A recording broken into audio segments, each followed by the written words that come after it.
I'm going to take you on a quick tour of the LA Fashion District. Karleen, owner of the online fabric store, Sewing Studio, invited me to join her wholesale shopping trip. Our mission was to visit her current remaining wholesale contacts and find new wholesale jobbers in a post-COVID shutdown Los Angeles. We landed at LAX and caught a car to the Ace Hotel on South Broadway between 9th and Olympic Boulevard. Staying in the garment district made more efficient use of our time. We chose to stay closer in and Uber to and from the airport. We're both physically able to walk the long city blocks for many hours at a time, day after day. This might be something for you to consider if you're planning to visit. Our first day in town, we spent hours walking up and down 8th, 9th, Maple Avenue, Santee Street, and Los Angeles Street, mostly with Karleen educating me on the process. At first, a lot of what we found wasn't really what Sewing Studio customers like to purchase. We found a lot of synthetic, formal dress material like embroidered chiffons, taffetas, and lace.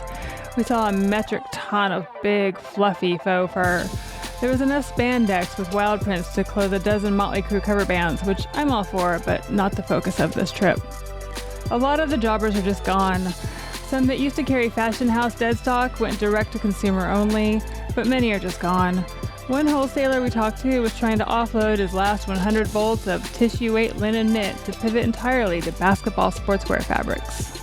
Then we spent the afternoon of the first day at the largest and best known reseller, Rag Finders of California, on the corner of 9th and San Pedro. Rag Finders is only open to those with a business and reseller's license, and they have a minimum purchase of 20 yards of each fabric plus shipping. Rag Finders is so big, we even got lost at one point, but not to fear, they have the nicest people working there. After spending a few hours hunting, we got some samples to take back with us to look at over dinner. On day 2, before we headed out, I started first by going over to Google Maps view of the Fashion District, writing down addresses and companies I found within a mile radius. We again went out and started scouting for potential new jobbers. If you don't know, jobbers are the middle people who go to manufacturers and fashion houses and buy up what is essentially left over. They, in turn, sell it at smaller quantities to retailers or small batch manufacturers such as Revival Clothing or Camus Lily Company. Smaller quantities can mean anything from 10 to 50 yard purchase minimums. There are some wholesale shops in the fashion district that will sell smaller quantities direct to consumers at retail prices. Out of a list of wholesale companies and searching on foot, we found only 3 new wholesale contacts.